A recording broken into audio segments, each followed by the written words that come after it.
Alright y'all, I'm Brian, and today we're breaking down the lighting on this video I did with Terry Adams. He's a BMX flatland rider who's sponsored by Red Bull. And the whole point of this video was to be heavy on practical lighting and not use a ton of extras to make it look authentic.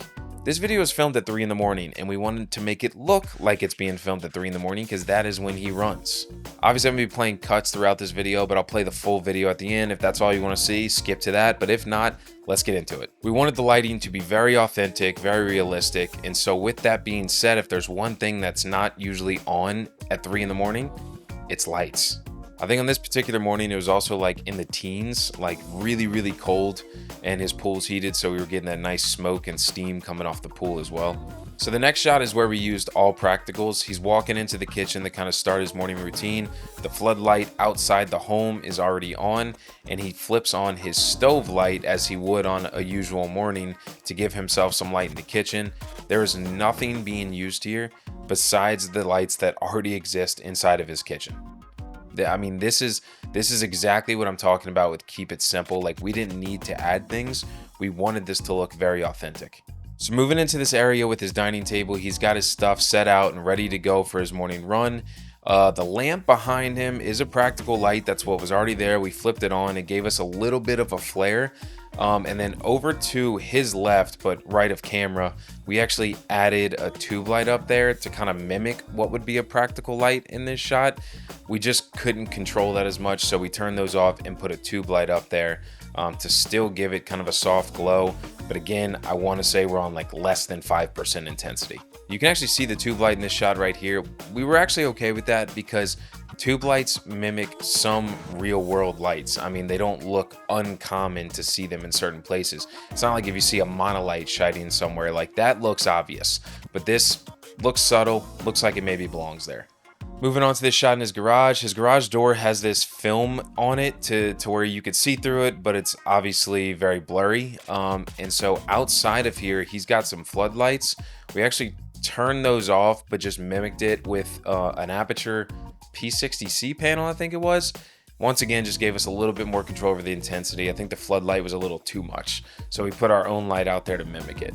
For this shot of him putting his headband on, I believe it's still the Aperture outside of the house, but we also added a little bit of light inside the garage to just give him a little more key on his face. But obviously that still looks like it's coming from outside that garage door that was already given a decent amount of light. And then again, the nice flares from the anamorphic lenses are always a nice touch. So you can actually see when the garage door comes up that our light that we put out there is way off to the right at a decent intensity to kind of mimic that floodlight, but we wanted to obviously ensure you're not going to see that when the door comes up. The actual running was the hardest part for me. I have never shot something like this, at least at 3 in the morning when there's no light anywhere and there was very little street lights.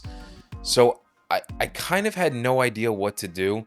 What we ended up doing is we were in a car driving in front of him with the hatch open, hoping we didn't see any cops, which we didn't.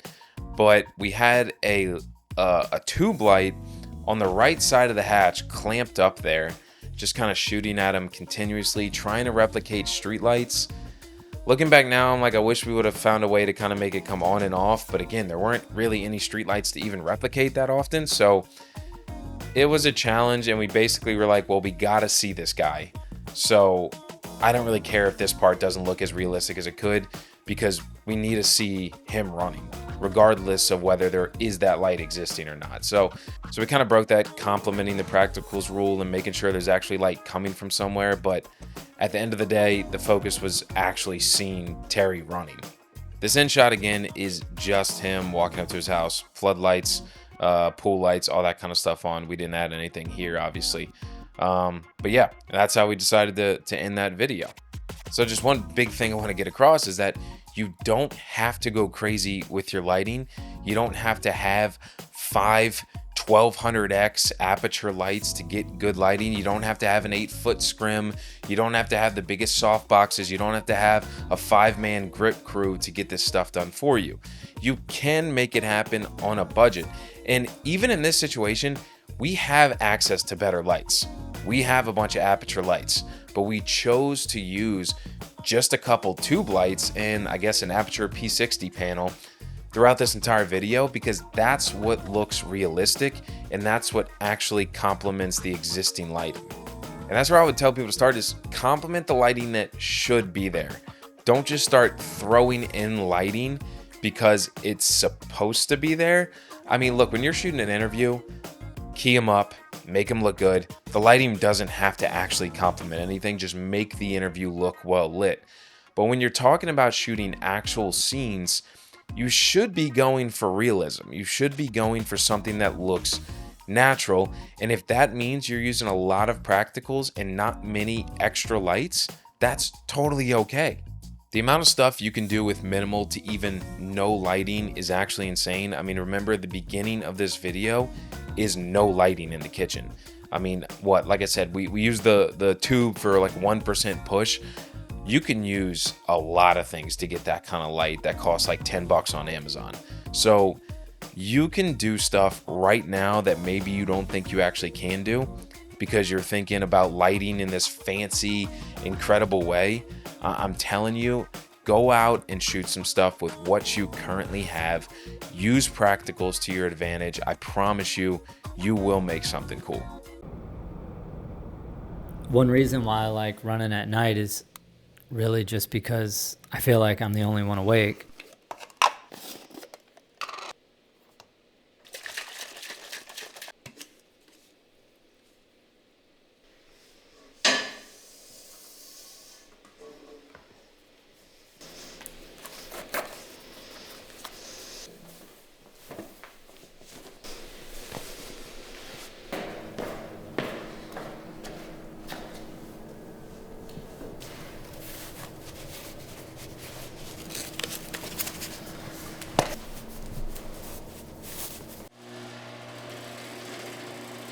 There's something about putting in these miles way before the sun comes up. It feels extremely special to me.